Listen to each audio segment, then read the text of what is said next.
नमस्कार, disclosure with Vinod में आपका स्वागत है। और डिस्क्लोज करेंगे आज एडवोकेट आदित्य, जो प्रवक्ता हैं पीपल्स डेमोक्रेटिक पार्टी के। आदित्य जी, आपका स्वागत है। शुक्रिया। वेल, सबसे पहले मैं ये सवाल आपसे जानना चाहूँगा कि ऐसी पार्टी जो 99 में जिसका जन्म हुआ, 2002 में सरकार बनाई, 2 मरतबा सरकार बनाई, और आज ऐसे स्थान पे है कि आज उसको सरेंडर करना पड़ रहा है। एक अनंतनाग सीट के लिए भी सहमति नहीं बन पा रही है। इसको दुर्भाग्यपूर्ण बोलेंगे या क्या बोलेंगे आप? देखें, ऐसा है कि विनोद जी, पैरामीटर जो होता है जज करने का, तो वो तो इलेक्शन ही होती है जी। ठीक है सर। तो लास्ट इलेक्शन जो हुई थी वो हुई थी 2014 में जी। तो 28 एमएलए आए थे, सिंगल लार्जेस्ट पार्टी थी। तो उसी पैरामीटर पे ही आप एनालाइज कर सकते हैं कि पार्टी की स्टैंड है। दूसरी बात यह है कि जो आपने सवाल पूछा मुझे अनंतनाग सीट का, उसका मैं आपको बताता हूँ। देखिए, पीएजीडी एक अलायंस बना था, एक अंडरस्टैंडिंग थी, जिसके अंदर हमने लोगों की आवाज़ के लिए, इसमें मैडम महबूबा मुफ्ती खुद गए सज्जाद लोन साहब के पास, फारूक साहब के पास, और फारूक साहब को उस पर्टिकुलर पोजीशन पे बिठाया। हमने सेक्रीफाइसेस दिए, चाहे वो डीडीसी के इलेक्शंस में हो, तब भी हमने करने को हम भी कर सकते थे, लेकिन फॉर द लार्जर गुड, लोगों की आवाज़ बन के एक साथ, क्योंकि लोग चाहते हैं कि सब लोग एक साथ होकर जी एक किस्म का मैसेज भेजें जी उन ताकतों को, और in specific to Bharatiya Janata party और सेंट्रल गवर्नमेंट, कि ये लोग एक साथ और आपने हमारे साथ गलत किया है। जी। उस चीज़ को हम मेंटेन करते हैं। हमने बहुत बार ये बात कहा है कि अगर फारूक साहब और उमर साहब बात करते तो तीनों सीट्स भी ले सकते थे, लेकिन ये एरोगेंस जो है जी। ये एरोगेंस की वजह से ये तो इट इज़ नॉट एक्सेप्टेबल। हम लोगों की आवाज़ बन के जाते हैं। हम तो यूनिटी के लिए आज भी खड़े हैं, लेकिन जिस तरीके से जो रिक्वायरमेंट थी लोगों की, वो चीज़ तो करनी थी ना जी। उसमें तो हम खड़े हैं। और अनंतनाग सीट के लिए हो या वो तो बात करके थी ना, हम तो आज भी खड़े थे यूनिटी के लिए। हम तो आउट हुए नहीं ना।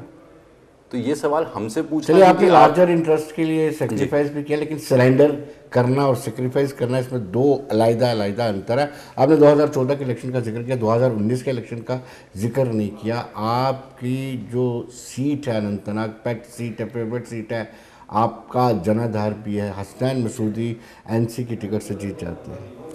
देखें, इलेक्शन में फिर तो वो 2014 की अगर कहेंगे तो उसमें 3 पार्लियामेंट सीटें जीती थी, 2019 में 3 हारी थी जी। ये तो पॉलिटिक्स में और इलेक्शंस में होता है, हार तो जीत होती है। आप लोगों के लिए आगे बात करते हो, लोग कहीं बार आपको एक्सेप्ट करते, कभी नहीं करते हैं जी। ठीक है। So that's a very practical thing, और उसमें कोई ऐसा नहीं है, क्योंकि जीतता अल्टीमेट विनर जो होता है वो आम आदमी होता है जी। वो जीतना चाहिए जी। देखिए, यहाँ पर बात वही है कि हमने उस आदमी को, उस आम लोगों के लिए, अगर हमने पीएचडी का बेस बनाया तो इसीलिए बनाया था ना, so that common man can win जी। तो आप ये बेसिस आप कह नहीं सकते कि पार्टी की स्ट्रेंथ, और पीडीपी के लिए आप विनोद जी, इसमें कोई बात छुपी नहीं है। पीडीपी को तोड़ा गया, पीडीपी के राज्यसभा एमपीज निकाले गए, मिनिस्टर्स निकाले गए, एमएलएज अलग किए गए, और उससे अपनी ही बी टीम और सी टीम क्रिएट की गई। पर्पस क्या है? पर्पस यही है कि आप महबूबा मुफ्ती को और पीपल्स डेमोक्रेटिक पार्टी को तोड़ो, कमज़ोर करो, ताकि, क्योंकि ये अकेली पार्टी है जो जम्मू के लोगों की और जम्मू कश्मीर के लोगों की बात करती है। कहा है, मैंने सुना है कि कश्मीर के लोगों की ज़्यादा बात होती है, जम्मू की सुनवाई नहीं है इस पार्टी के अंदर। विनोद जी, मैं इसके ना कोई आर्गुमेंट लंबा नहीं दूंगा, मैं आपको एग्जाम्पल ही कोट करूँगा। आप कहते हैं जम्मू के लोगों की बात नहीं होती है, आपके सामने ही बैठा हूँ सर, नॉन पॉलिटिकल बैकग्राउंड से आता हूँ। 2023 में मई में पार्टी ज्वाइन करता हूँ। जब पार्टी को देना था कि जम्मू में से रिप्रेजेंटेशन जानी चाहिए, इंडिया अलायंस के अंदर रिप्रेजेंट होना चाहिए, वो जम्मू में से पिक किया जाता है, मुझे पिक किया जाता है। जब पार्टी का स्ट्रक्चर बनता है यूथ का, वाइस प्रेसिडेंट बनाने की बात आती है, तो वो कहते हैं कि जम्मू में से हम आदित्य को बनाएंगे जी। तो जब बात विद इन पार्टी आपने की, तो मैंने आपको एग्जाम्पल दे दी। और जहाँ तक बात रही जम्मू की, आप देखिए जम्मू में रजौरी पुंछ का इलाका आता है, बाबा गुलाम साहब यूनिवर्सिटी, वहाँ पर जितने ट्रेड खोला गया, किसने खोला? पीडीपी ने खोला। मुगल रोड पीडीपी, जितनी MLCs वहाँ से रिप्रेजेंटेशन यशपाल शर्मा की PDP ने दी, यहाँ से त्रिलोचन सिंह बाजवा की रिप्रेजेंटेशन राज्यसभा में किसने दी? PDP ने दी। मायावती और क्षमा कीजिए, वो क्या नाम है उसका, देवशांति देवी को यहाँ पे MLA। देखिए आपको मैं बता रहा हूँ कि आप ये नहीं आपने कहा कि आपके परिवार की आपकी पृष्ठभूमि राजनीतिक नहीं है, लेकिन मुझे ऐसा लगता है कि आपके पिताजी को बीजेपी की टिकट से राज्यसभा में भेजने का कोशिश किया गया। मेरे फादर ने इंडिपेंडेंट इलेक्शन लड़ी थी सर 2000, सपोर्टेड बाय बीजेपी, जिसमें 11 थे। अब आप उसमें से 10 पड़े थे, एक ने डिफेक्ट करके नेशनल कॉन्फ्रेंस को वोट दिया था जी। अब वो कौन था वो तो वो तो मुझे पता, आपको पता ही है किसने डिफेक्ट किया था। लेकिन तीसरी बारी बनना चाहते हैं कुछ वो। आदित्य जी, सवाल ये उठता है कि आप जम्मू से हैं और उस वक्त आपने इस पार्टी को ज्वाइन किया है जिस वक्त पार्टी पूरी तरह से मतलब स्कैटर्ड हो चुकी थी, बड़े बड़े लोग पार्टी को छोड़ करके जा रहे थे और आप हिंदू बहुल इलाके से उस पार्टी में जा रहे थे जो पार्टी की अध्यक्षा ये कहती हैं कि अगर 370 को कुछ किया तो तिरंगे को कंधा देने वाला कोई। आपको थोड़ा भय नहीं लगा, थोड़ा डर नहीं लगा कि मैं किस समाज में रह रहा हूँ और किस पार्टी के साथ अपना ताल्लुक बनाने जा रहा हूँ? देखिए यंग है, एक पार्टी विनोद जी ऐसी भी है जिसका जो हेडक्वार्टर्स है उसमें 52 साल तक झंडा नहीं चढ़ा। एक पार्टी वो भी है जिसकी विचारधारा वो थी कि वो आज़ादी के आंदोलन में साथ नहीं थी। ये भी तो है ना बात जी। आप फैक्ट ये देखें कि पार्टी में इस वक्त जम्मू कश्मीर में सबसे ज़्यादा जो जम्मू में कमज़ोरी रही है वो है आवाज़ की। मैं विनोद जी, मुझे बड़ा दुख होता है ये बात कहते हुए, लेकिन लीडरशिप नहीं है, लीडरशिप डेफिसिट है। मैं बोलता हूँ और ये बात सबको समझ भी है। आप मुझे बता दें जम्मू में कौन सी ऐसी आवाज़ है जिसको आप प्लेटफॉर्म पे आप 3 बार देखें, MPs रहे हैं, 2 रहे हैं। आप मुझे बताएं कि all India institute of medical sciences के लिए जम्मू के अंदर एजिटेशन क्यों हुई जब 2 MPs थे? आप मुझे बताएं, जम्मू के लोग थे, लीडरशिप डेफिसिट थी ना कि आवाज़ ही नहीं अपने अफसरों के आगे निकल सकी उनकी। आप मुझे बताएं कि जम्मू के अंदर दरबार मुंह बंद कर दिया। विनोद जी, आप और मैं जम्मू में रहते हैं, हमें पता है कि रघुनाथ बाजार का ट्रेडर, रेजिडेंसी रोड, नीचे गुम्मट के हिस्से का जितना ही एरिया है वहाँ पर मैक्सिमम कश्मीरी जो स्टाफ आता था वो उन एरियाज़ में रहता था क्योंकि सेक्रेटरीट पास में था। वो एरियाज़ में ये लोग काम सिर्फ ये नहीं करते थे कि दुकानों पे जाकर, ये हर करियाने वाला, रेडी वाला, हर एक आदमी का बेनिफिट होता, होटल इंडस्ट्री को बेनिफिट होता, वो सब बंद हो गया। एक आदमी उठ के आवाज़ में उठाया। आप मुझे बताएं टोल प्लाजा पे लाठियां चली जम्मू के MLAs होते हुए। आप मुझे बताएं ना, जहां पर आवाज़ ही नहीं है तो आपके सियासत, देखो अगर मुझे अपना बेनिफिट चाहिए होता ना विनोद जी, अगर मुझे कोई अपना सेटअप बनाना होता जिसमें मैं बहुत पैसे कमा सकता होता या तो वहाँ पर उसके लिए मुझे पॉलिटिक्स ज्वाइन करने की जरूरत नहीं है सर। मैं अपने काम में माहिर हूँ, अपने काम से कर लेता हूँ, घर चला लेता हूँ, मुझे उसकी जरूरत नहीं है। ये आवाज़ की बात है और ये एज ए डोगरा मुझे दुख होता है। आदित्य, मान लेते हैं ट्रस्ट मतलब लीडरशिप डेफिसिट है, इसका मतलब ये नहीं है कि आप उस पार्टी के साथ हाथ थाम लें या उस पार्टी का दामन थाम लें जो ड्यूअल करेंसी की बात करती हो। सर आप मुझे बताएं, ये पार्टी वो भी तो है जिसने जम्मू के अंदर ही ग्रोथ खिलाई। डुअल करेंसी, आपने एक डुअल करेंसी पकड़ लिया, आप बात करते एक वो पहले नैरेटिव था बिकॉज एक यूनिफाइड स्ट्रक्चर भी था ना जम्मू कश्मीर का। आप एक ही साइड की स्टोरी हम अगर कंसिडर करते हैं, लेट्स टेक इट, अगर हम यही कंसिडर करें कि 370 का ही सारा स्कोप है अगर PDP का, तो आपकी गलत फहमी है। PDP का स्कोप सेल्फ रिलायंस है, अपनी ग्रोथ है, इंडिपेंडेंट ग्रोथ है, अपना स्ट्रक्चर लिया। देखिए आप मुझे बताएं कि कश्मीर पे एक ही पार्टी थी ना 99 तक, एक hope of self growth and protection of your own rights I ना PDP से। क्या आप मुझे बताएं कि क्या PDP ने काम यहाँ नहीं किया? क्या मुफ्ती सईद यहाँ पर काम नहीं करते थे? क्या यहाँ पर लोगों का विश्वास नहीं जीता था? जीता है पार्टी, लेकिन एक फॉल्स नैरेटिव जब बुना जाता है। आप मुझे बताएं कि क्या चीज़ है, ये चीज़ ज़्यादा इंपॉर्टेंट है कि PDP ने एक बार कहा है कि 2 डुअल करेंसी होनी चाहिए, या ये इंपॉर्टेंट है कि यहाँ पे हर लड़के को रोजगार मिलना चाहिए? आप मुझे बता दो कंपैरिजन में जी। आप मुझे बता दो कि ये इंपॉर्टेंट है कि PDP के सदर ने एक बार कह दिया झंडे वाली बात, या ये बात इंपॉर्टेंट है कि कश्मीरी पंडित माइग्रेंट्स हैं उनको 5 मरले ज़मीन over and above anyone else? तो कौन सी चीज़ इंपॉर्टेंट है? ये इंपॉर्टेंट नहीं है कि यहाँ पर ग्रोथ है, यहाँ पर टूरिज्म स्ट्रक्चर इंक्रीज हो। आप मुझे बताएं G20 हुआ, आप मुझे कांग्रेस, BJP, नेशनल कॉन्फ्रेंस, किसी एक पार्टी में से एक आदमी ने उठ के बोला कि आपने पूरी जो G20 आपने कश्मीर में क्यों की टूरिज्म बेस्ड, आपको जम्मू करनी चाहिए थी? किसने बात की? PDP ने की। अब मुझे बताओ कि ये इंपॉर्टेंट चीज़ नहीं है। आप ये सोचते हैं कि बिकॉज आप एक पर्टिकुलर लाइन पे सोचते हैं कि दूसरे को इससे चुभन होगी या मैंने उसको सेग्रीगेट कर दिया, लेकिन आपने अपना फायदा देखना बंद कर दिया। आपने कहा कि आत्मनिर्भर बनाने को लेकर के पार्टी एक काम कर रही है, लेकिन सवाल उठता है कि क्या कश्मीर की आवाम ने इसको भी रिजेक्ट कर दिया? तीनों सीटें 2019 में आपने छीन ली। देखिए इलेक्शन, मैंने आपको बोला ना, इलेक्शन के अंदर अप्स एंड डाउन्स तो आती हैं, लेकिन आप फिर भी पीडीपी को देख लें, 16 मेंबर में शुरू हुए थे जी। 16 मेंबर पे शुरू हुए थे। जब 16 मेंबर से शुरू हुई है पार्टी तो जाकर 28 एमएलए पे आई है सर जी। आप मुझे पता ना, आप अगर यही सवाल आप पूछते हैं तो मैं भी एक सवाल पूछ रहा था साहब, 2009 में अगर 2009 के इलेक्शन में 11 एमएलए आए थे, बीजेपी पहली बारी डबल फिगर्स में गई थी जी। आज 25 पे हैं, 25 लाए। आज की नौबत में अगर आप देखें तो 6 भी नहीं बन रहे जी, क्योंकि उनके अपने लीडर्स ने घर से बाहर निकलना बंद कर दिया, लोगों की आवाज़ उठानी बंद कर दी। उन्होंने अपने फ़ायदे देखे। जो पुराना डिप्टी सीएम रहा वो घर नहीं छोड़ता सरकारी कोठी, एक कहता है तो एक अपना आर्म्स डिपो को बिल्कुल साथ में 3 मंजिल की कोठी बना देता है। आप देखिए यहाँ पर जब जितनी भी आप जहाँ जम्मू की लीडरशिप की आप बात करें ना, बीजेपी की, ये सब कश्मीर की बात करते हैं। यहां पर कौन है? We are left, just left जी। मतलब कोई है ही नहीं बात करने का। सर आप मुझे पता है, जब आप बात ही नहीं करेंगे तो अगला आपको कंसिडर कैसे करेगा? आप मुझे बताएं, रजौरी पुंछ का इलाका जम्मू पार्लियामेंट्री कॉन्स्टिट्यूंसी में आता था लास्ट, अब पहली बार गया ना अलग, तो हमेशा शुरू से ये हिस्सा जम्मू का। आप मुझे बता दें कि हमारे मेंबर पार्लियामेंट ने कितने सवाल और कितने डेवलपमेंटल प्रोजेक्ट लाए हैं।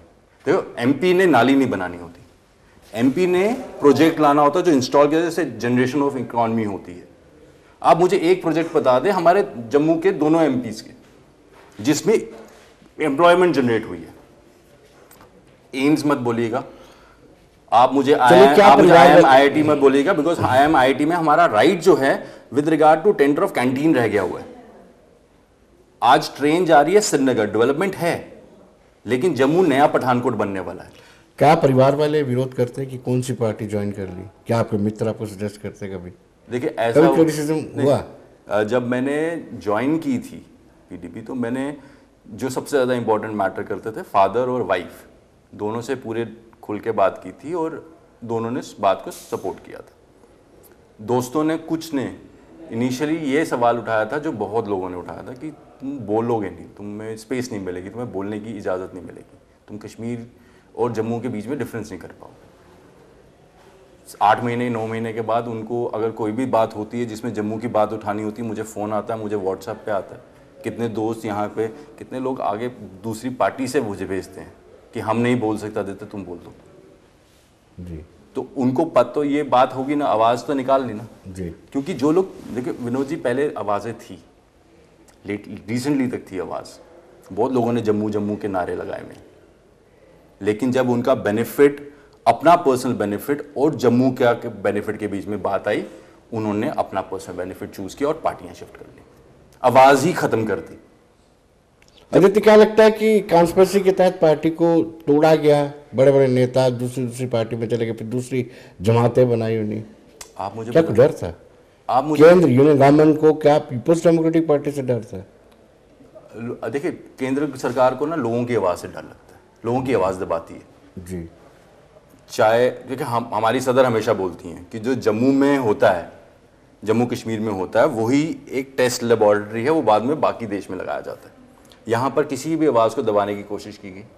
उसके बाद आपने उसका आप सेम कंपैरिजन देखिए, किसानों में प्रोटेस्ट करने के लिए ब्लॉकेजेस हैं, उन्होंने देखा अच्छा ये जम्मू कश्मीर में भी चल गया तो हम यहाँ पे भी चला सकते हैं। तो पीडीपी को तो प्रॉपर प्लान करके तोड़ा गया ना, और ये जमातें बनाई गई। अब बताएं, जो इन जमातों में लोग बैठे हैं, वो ओवरनाइट कौन सी आइडियोलॉजी चेंज होगी, कौन सा सिस्टम चेंज हो गया? जब आप मंत्री रहे हुए हैं, आप एमएलए रहे हुए हैं, आपने राज्यसभा की इलेक्शनें लड़ी हुई, और आज आप कहते हैं कि जी हमारी आइडियोलॉजी चेंज हो गई। मतलब कि मुझे तो समझ नहीं आता, रात भर क्या खाते हैं ऐसी जो अगले दिन सुबह आइडियोलॉजी चेंज हो जाएगी। जी विनोद जी, मैं भी हूँ, एक आपकी एक सोच होती है, और इतने सियाने तो है ही ना ये लोग। तो अब फिर बाद में ईडी है, सीबीआई है, वो भी फैक्टर्स हैं। तो पीडीपी में रहने के लिए ना विनोद जी, आपको बहुत बहुत ही जज्बा चाहिए और बहुत ताकत चाहिए, कमज़ोरों के लिए नहीं है। जी। आदित्य जी कहते हैं कि स्वर्गीय मुफ्ती मोहम्मद शायद एक अच्छे कप्तान थे, वो सबको साथ लेकर चलते थे, वो कैप्टनसी की क्वालिटी महबूबा मुफ्ती में नहीं है। शायद यही कारण है, तभी बड़े बड़े नेता, हम बात करें तारिक हमीद करा की, मुजफ्फर हुसैन बे की, बात करें गुलाम हसन मीर की, और बहुत सारे एन नंबर्स ऑफ बड़े लीडर्स हैं जिन्होंने पार्टी को छोड़ा है। देखें, आई डोंट थिंक कि किसी ने भी ये बात बोली है। मैंने देखा, ईडी भी फैक्टर है, सीबीआई भी फैक्टर है, गवर्नमेंट के प्रेशर्स भी फैक्टर हैं, ये तो सेटल्ड है। अगर व्यापारी को ईडी की रेट से पैसा लिया जा सकता है इलेक्टोरल बॉन्ड से, तो आपका मलाल ये है कि पीपल्स डेमोक्रेटिक पार्टी को कोई इलेक्टोरल बॉन्ड नहीं मिला, कोई एक पाई नहीं मिली, ये भी गुस्सा हो सकता है आपको? इस पे गुस्सा क्या होना? नहीं, होता ऐसे है कि अब कांग्रेस को भी 1324 मिला है, बीजेपी को 6000 समथिंग करोड़ से मिला। मैं बताता हूँ, टोटल 12,000 करोड़ है, उसमें से 53% जो है बीजेपी के पास है, ठीक है? और बाकी नहीं मिला, आपको 0% इसलिए आपको नाराजगी रहती है। हम अपने से ही चला लेते हैं जनाब। हमें अगर लोग देंगे तो ले लेंगे हम, वो तो उसमें तो हम कह सकते हैं हम चेक में दे दो साहब, हम तो पूरा खाता रखेंगे। हमें ऐसी सिस्टम में जाना ही नहीं था जी। आप मुझे बताएं इस सिस्टम में जाके करना क्या था आपने जी। आज मुझे बताएं, आज तो हर एक आदमी साफ सुथरा है ना, आज तो हर पूरे देश के सामने पड़ा है बॉन्ड्स। आप मुझे बता दें 6,000 करोड़ एक ही पार्टी को जाता है। मैं तो कह रहा हूँ कि कोर्ट एक पॉइंट पे रुक गई है। Personally as a lawyer feel court को ये पैसा रिकवर करने का भी सिस्टम करना चाहिए था। देखिए, जो पैसा अंडर प्रेशर दिया गया हुआ है वो पैसा निकालें ना इनके दफ्तरों से वापस। These offices are not made overnight, ये उसी पैसे से बनाए गए। आप देखें, इलेक्शन लड़ने के लिए 95 लाख कैंडिडेट की लिमिट है, पार्टी की नहीं है। तो वो जितने आपको फ्लेवर्स दिए ना अमित शाह साहब ने, वो सारे डेटा वाइज भी और कॉन्सेप्ट वाइज भी गलत है जी, क्योंकि क्रॉस क्वेश्चन तो परमिटेड नहीं थी उस पूरी इंडिया टुडे की कॉन्क्लेव में। जी।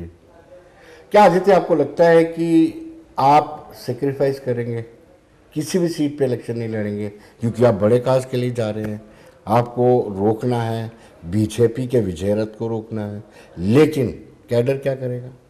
देखें, ऐसा है कि ये हम दो अलग अलग चीज़ें हैं।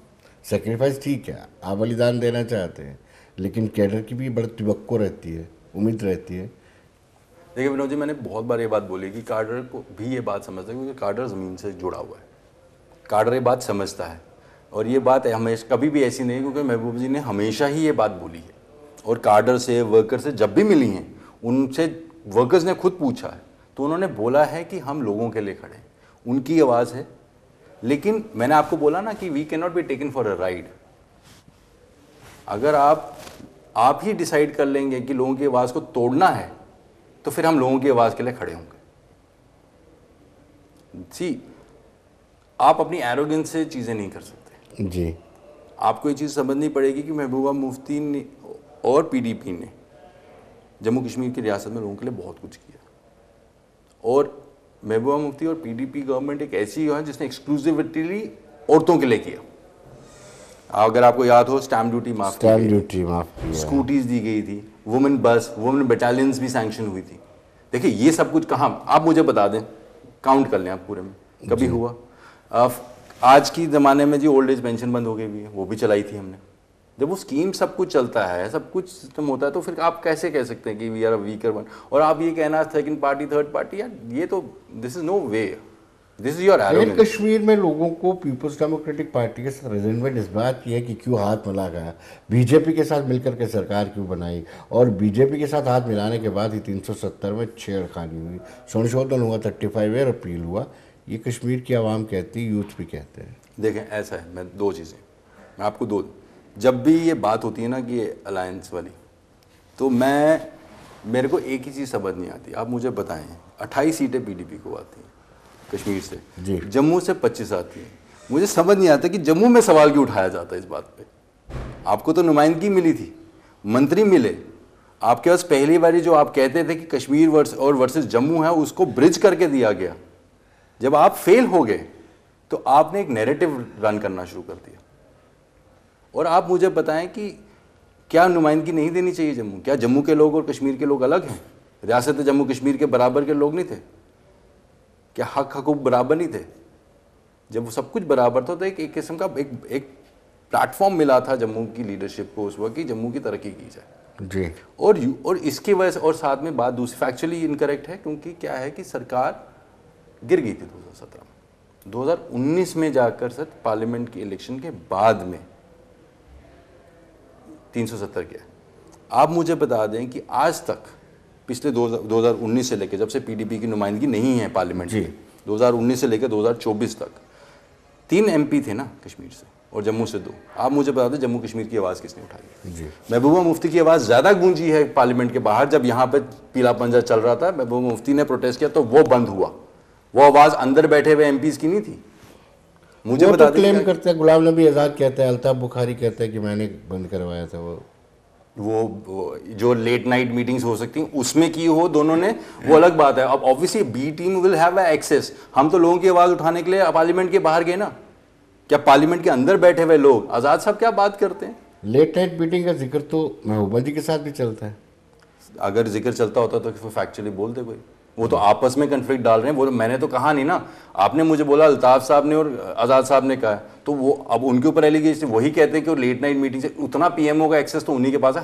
हमें कोई आइडिया नहीं है कि कौन जाता है कौन नहीं जाता। आप कैसे तोड़ रखते हो? पहले मुझे एक तो सवाल यह है कि अगर इंडिया अलायंस या इंडिया ब्लॉक में जम्मू कश्मीर में कोई समन्वय तालमेल बनता है तो आप इलेक्शन लड़ेंगे?